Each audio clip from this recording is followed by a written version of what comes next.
श्री स्वामी समर्थ. नमस्कार. मी नंदिनी माझ्या यूट्यूब चॅनलवर तुमचं खूप मनापासून स्वागत करत आहे. तुमच्या मनातील सर्व चांगल्या इच्छा स्वामी महाराज पूर्ण करो ही स्वामींच्या चरणी प्रार्थना करते आणि आजच्या नवीन व्हिडिओला सुरुवात करते. तर पहा, आज वार आहे शनिवार आणि आजच्या दिवशी आलेली आहे जया एकादशी. हिंदू कॅलेंडरनुसार दरवर्षी माघ महिन्याच्या शुक्ल पक्षाच्या 11व्या तिथीला जया एकादशीचं व्रत केले जाते. तर पहा, जया एकादशीचं व्रत हे या वर्षी आज म्हणजे शनिवारी 8 फेब्रुवारी रोजी साजरे होणार आहे. या दिवशी भगवान विष्णू आणि माता लक्ष्मीची पूजा केली जाते. जया एकादशीच्या दिवशी पांडुरंगाचे श्रीहरीचे ध्यान केल्याने आणि त्यांच्या नावाचा जप केल्याने पापांपासून मुक्ती मिळते, अशी पौराणिक श्रद्धा आहे. जया एकादशीच्या दिवशी काही गोष्टींपासून सावध राहिले पाहिजे. म्हणजेच आपल्याला काही गोष्टी करायच्या आहेत किंवा काही गोष्टी करायच्या नाही. तर हे सुद्धा मी थोडक्यात तुम्हाला सांगणार आहे. जया एकादशीच्या दिवशी तांदळापासून बनवलेला कोणताही पदार्थ आपल्याला खायचा नाही. एकादशीच्या दिवशी भात खाण्यास मनाई असते. असं केल्याने श्रीहरी विष्णू जे आहेत तर ते क्रोधित होतात. तसेच लसूण, कांदा आणि मांसाहार यापासून आपल्याला दूर राहायचं आहे. तसेच एकादशीच्या दिवशी तुळशीची पाने तोडू नयेत. पूजेमध्ये तुळशीची पाने वापरण्यासाठी एकादशीच्या 1 दिवस अगोदरच ती तोडावीत. तसेच तुळशीची पाने कधीही शिळी होत नाहीत. एकादशीच्या दिवशी उपवास आणि पूजा करणाऱ्यांनी ब्रह्मचर्य पाळावे. याशिवाय कोणाशीही भांडू नये. त्याचबरोबर कोणाबद्दलही वाईट विचार करू नये किंवा कोणाला वाईट बोलू नये. तसेच या दिवशी मांसाहार, मद्यपान यासारख्या गोष्टी करू नये. या गोष्टी जर आपण केल्या तर भगवान विष्णूंचा आपल्याला भगवान विष्णूंच्या पूजेसोबतच उपासनेसोबतच आपल्याला या दिवशी काही प्रभावी उपाय देखील करायचे आहेत. तर आज तुम्हाला आजच्या व्हिडिओमध्ये खूप प्रभावी उपाय सांगणार आहे. संध्याकाळी आपल्याला कापूरसोबत ही एक वस्तू जाळायची आहे.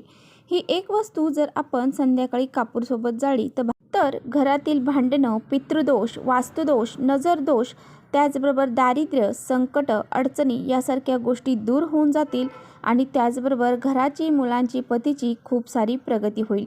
असा हा अत्यंत प्रभावशाली उपाय जो आहे तर तो आज संध्याकाळी आपल्याला करायचा आहे. हा उपाय कसा करायचा आहे याबद्दलची संपूर्ण माहिती आजच्या व्हिडिओमध्ये आपण जाणून घेणार आहोत. त्यामुळे तुम्ही कुठे व्हिडिओ स्किप न करता शेवटपर्यंत नक्की बघा, जेणेकरून तुमच्यापर्यंत योग्य ती माहिती पोहोचेल. आपल्या चॅनलवर जर नवीन असाल तर चॅनलला लगेच सबस्क्राईब करा आणि असेच नवनवीन माहितीपूर्ण व्हिडिओ पाहण्यासाठी बेल आयकॉनलाही प्रेस करा.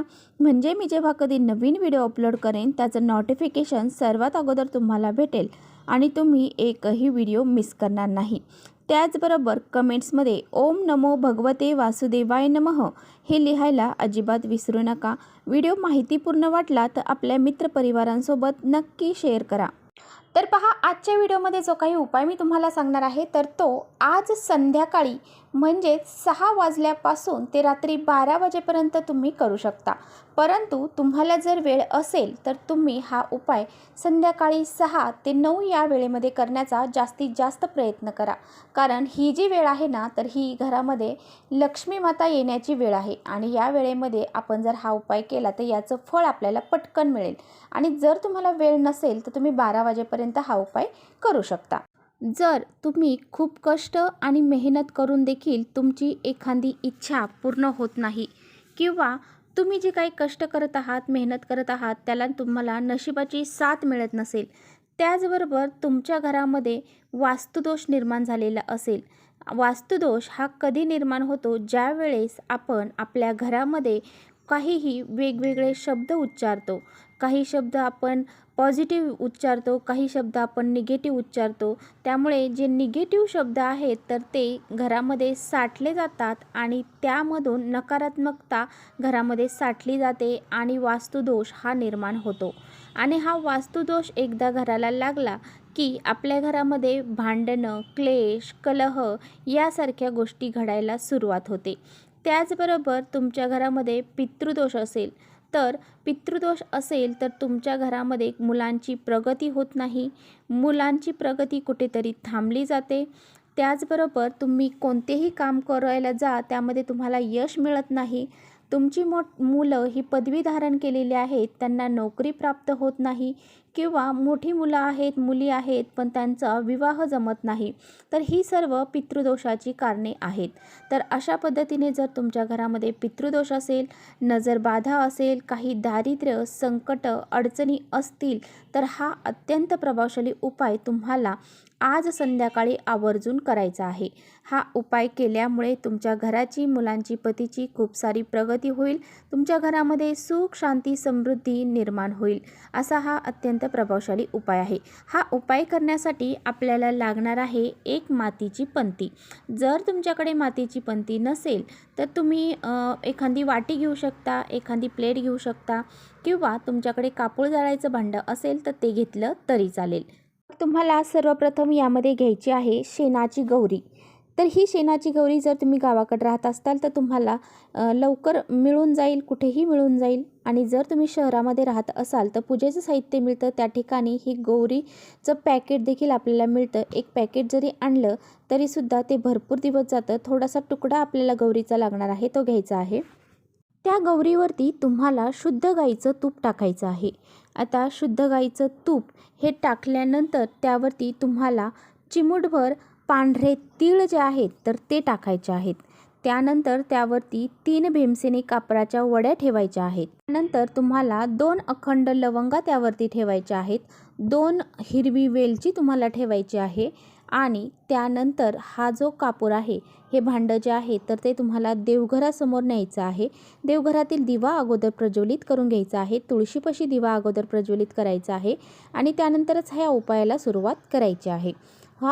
या वस्तू तुम्ही घेतल्यानंतर तुम्हाला हातामध्ये थोडीशी पिवळी मोहरी घ्यायची आहे. आता पिवळी मोहरी हातामध्ये घेतल्यानंतर जर पिवळी मोहरी नसेल तर काळी घेतली तरी चालेल. आपल्या घरातील जे लहान मुलं आहेत ते खूप चिडचिडपणा करतात, हट्टीपणा करतात, ऐकत नाही. त्या मुलांवरून डोक्यापासून तर खाली पायापर्यंत मुलांना पूर्व पश्चिम बसवायचं आहे. आणि ही जी मोहरी आहे तर ती त्यांच्या डोक्यापासून खाली पायापर्यंत 7 वेळा उतरवून घ्यायची आहे. त्यानंतर तुम्हाला घरामध्ये एखादी आजारी व्यक्ती असेल तर तिच्यावरून सुद्धा ही मोहरी तुम्हाला उतरवून घ्यायची आहे. त्यानंतर तुम्हाला संपूर्ण घरामध्ये ही पिवळी मोहरी भिंतींना टच करायची आहे. तुमचा मुख्य दरवाजा असेल त्या मुख्य दरवाजावरून सुद्धा 7 वेळा उतरवून घ्यायची आहे. आणि त्या भांड्यामध्ये टाकून देवघरासमोर हा कापूर तुम्हाला प्रज्वलित करायचा आहे. प्रज्वलित केल्यानंतर ते भांडं तिथून उचलायचं आहे आणि संपूर्ण घरामध्ये ते फिरवायचं आहे.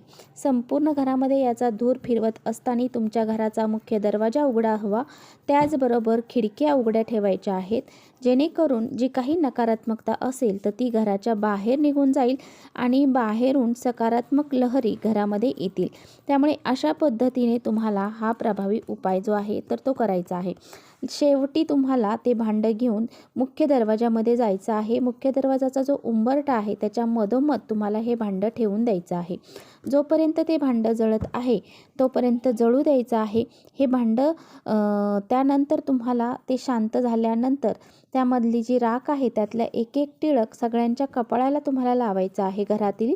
आणि त्यानंतर त्यामध्ये थोडंसं पाणी ओतून ते भांड्यातलं पाणी जे आहे तर ते तुळस सोडून इतर कोणत्याही झाडांना तुम्हाला घालायचं आहे. आणि अशा पद्धतीने हा प्रभावी उपाय तुम्हाला आज संध्याकाळी करायचा आहे.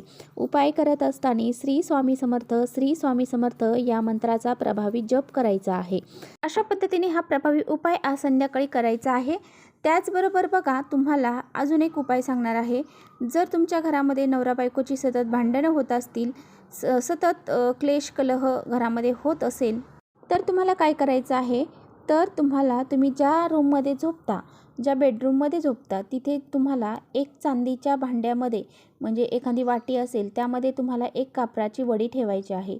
आणि दर आठवड्याला ती कापराची वडी तुम्हाला बदलायची आहे. तर आठवड्याभरातच एक कापराची वडी ही विरघळून जाते.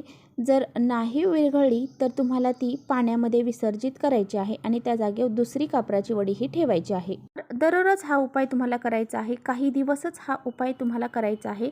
हा उपाय केल्यामुळे तुमच्या वैवाहिक जीवनामध्ये सुख, शांती, समृद्धी ही राहील. त्याचबरोबर तुमची कोणतीही इच्छा पूर्ण होत नसेल, तुमचे कोणतेही महत्त्वाचे काम पूर्ण होत नसेल, तुम्हाला काय करायचं आहे, दर शनिवारी तुमच्या अंघोळीच्या पाण्यामध्ये 1-2 थेंब कापराचं तेल जे असतं तर ते टाकून अंघोळ करायचे आहे. त्यामुळे शरीरामध्ये एक सकारात्मक ऊर्जा येते आणि व्यक्तीचे सौभाग्य जे आहे तर ते वाढत असते.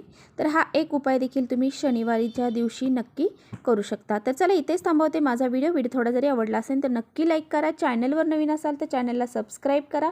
परत भेटूया अशाच छानशा व्हिडिओसोबत. तोपर्यंत श्री स्वामी समर्थ.